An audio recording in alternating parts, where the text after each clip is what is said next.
Well, what's up everybody, it's Andy here and welcome to my Game Week 7 preview where I take you through my team and thoughts going into Game Week 7, take a look at the transfers I'm making, my current rank, things like that. Going to do it slightly differently this week. I want to get through my team and the captaincy choice pretty quick because I think there's two topics that people are probably starting to think about this time of year. So, first of all, I've still got my wildcard in my back pocket, so when am I going to use it? When am I thinking of using it? A lot of people will use it in Game Week 8. Is that what I'm thinking of doing? And additionally, 3 big hitters up front, so like from the kind of 10 million bracket plus, is what people are starting to look at. So I put a question on Twitter the other day that said, is it an absolute must? Is there any argument against 3 big hitters? And I'm not sure there is. So we're going to go through that again, and I'll tell you what kind of strikers I'm aiming for. But we will start off with just looking at my team quickly, but then we'll move on to the other points. And obviously it will still be in line with my team, but hopefully it'll give you some thoughts for your own one going forward. So let's just jump straight into it and take a look at my team. So this is my team for Game Week 7. Obviously in my Game Week 6 review, the rank hadn't updated at that point, so I actually finished on 812,395. So I think I jumped up like 15,000 places, not too much at all. But do you know what I mean? It's a green arrow. I didn't have Lukaku, Morata, Aguero. They all did really well. I had Kane captain, but other than that, green arrow, but not a great rank. So this week I got 1 free transfer.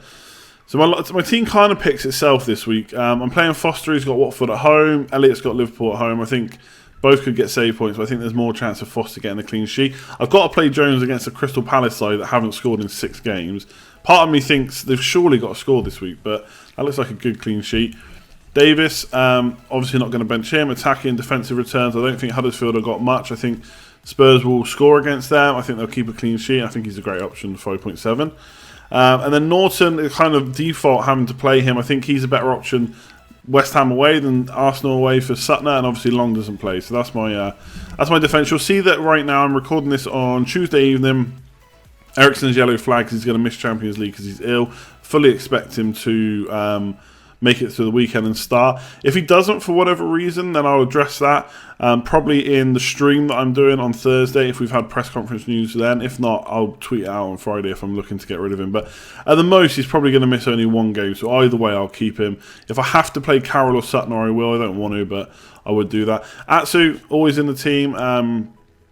Obviously 5 million, 5.1 million now, he rose in price. Liverpool at home, Liverpool could concede, they haven't got the greatest defence. A 5 million, like I say every week, I'm not expecting huge returns from Atsu, so he's in the side. Salah looks brilliant, looks like he can score every game. Mkhitaryan, currently vice-captain, Crystal Palace I think will do well against them. I think it's our last really good fixture for a while. Obviously Saka's back for Crystal Palace, but that didn't stop Man City. Not saying that Man United are as attacking as them, but I think we can do, score a few goals against them, and Mkhitaryan hopefully will be at the heart of that. I think just 1 blank is not enough to get rid of him, so I'm happy with him. Then up front, so I'm going to keep Firmino, I think, for 1 more week, but I'm going to come on to that in a minute when I talk about wildcards.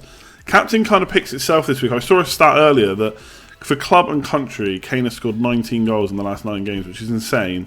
Huddersfield away, I think he'll do well there. He did well against West Ham. I think he was a bit lucky for the second goal, maybe even the first goal because it was a West Ham mistake. But he's just scored a hat-trick in Europe as well. So the man's on fire again. So he's my captain. Jesus started tonight with Aguero in Champions League, but he only played 54 minutes. So again, he has come off early, but that means he's pretty much guaranteed minutes against Chelsea, I'd say. So I might keep him. But yeah, let's talk about going forward. So a lot of people will wildcard in Game Week 8 because it's the international break. There's obviously a long period out, 2 weeks out without FPL.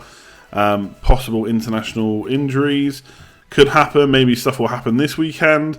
But I think people are kind of using it as a default, not necessarily when they absolutely need to use it. So if I was wildcarding right now, out of my team, I would keep Davis, Jones, because I think they're great value. I don't really see a reason to get rid of any of Mkhitaryan, Salah or Eriksen. To afford a big front 3, I need that 4th midfielder to be cheap, so I'd probably even keep Atsu for now, and Kane. So that's 7 of my starting 11. Firmino and Jesus, I probably would swap. I just don't know if that's enough to wildcard in Game Week 8. Bearing in mind, I've also got 2 transfers before then, so potentially I could do Firmino to Vardy, that's popular, and Jesus to Morata. Obviously this week, Chelsea have Man City at home, so obviously Jesus is playing away, Morata's playing at home in that match. Yes, I can see both teams scoring, but I don't see a huge amount of goals there, so I don't think I need to make my move this week. So Jesus and Firmino by Game Week 8 could be Morata and Vardy, giving me Morata, Kane and Vardy up front. After game week 7, yes, I would love Lukaku captain this week, but I don't have him. I can't bring him in without a hit. I have to go without. And Man United's fixtures tighten up, so I have to hope that Morata, for less money, can outscore Kane over, say, the next 5 to 6 weeks, which is probably when I'll be looking to not have Lukaku in my team. So, transfer-wise this week, I'm looking at either sticking with what I have, going into next week with 2 free transfers, potentially doing that Jesus and Firmino swap, but also giving me the flexibility to do a different move if I need to. But yeah, I think Firmino to Vardy, Jesus to Morata does well. And then if I'm going to wildcard, and I'm happy with that front 3, then do I need to? I mean, I would make other changes. There's other things I'd like to do on wildcard. I'd swap my defence around a bit. I don't really need Sutner. I'd like to upgrade Long to a playing defender, especially as we start coming up to Christmas time when rotation might be more likely. Foster, this is probably his last good game for a while, and even that, I think Watford looking pretty good at home. Looking pretty good in attack in general. So I'd look to be offloading him for someone like Fabianski. But other than that, I wouldn't be making too many changes. So I'm actually thinking of holding the wildcard a bit longer. For example, Azio has nice fixtures up until game week 12. If you watched the Scoutcast tonight, you would have seen there's another international break then. So maybe that's the time to use it. That also means Mkhitaryan has his last good fixture. I can give him a couple of weeks of tougher fixtures to see how he performs and maybe look at getting rid of him. And then finally making a decision on the front 3. Now, people are looking at going 10 million plus in all 3 positions. And to be honest, I don't really have an argument against doing that. Obviously, it's a lot of money. For me, I can't afford to do that without dropping one of my midfield 3. So I'd either have to go super cheap in defence, which one, I'm not happy to do because I think there's good value in players like Jones and Davies. And 2, it requires a lot of transfers. So I would then have to use my wildcard just to go 3 big up front. And I don't know if that's worth it. But if I was going 3 up front, I don't think I could go without Kane still. I know he's the most expensive player, but he is explosive and can punish.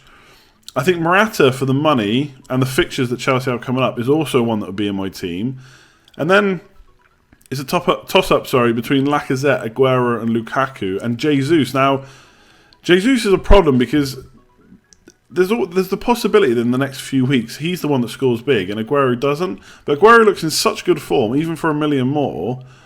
It's hard to turn him down. Last season when he had a bad season, he still scored 20 goals. So right now I think I'd be looking at Kane, Aguero and Morata, and I would bank on Lukaku slowing down a little bit with the bad fixtures. I think he can still score. I think he's playing in a better team. We're creating quite a few chances. Mourinho does tend to like to park the bus in tough fixtures, but I think Lukaku could create something or nick a goal there.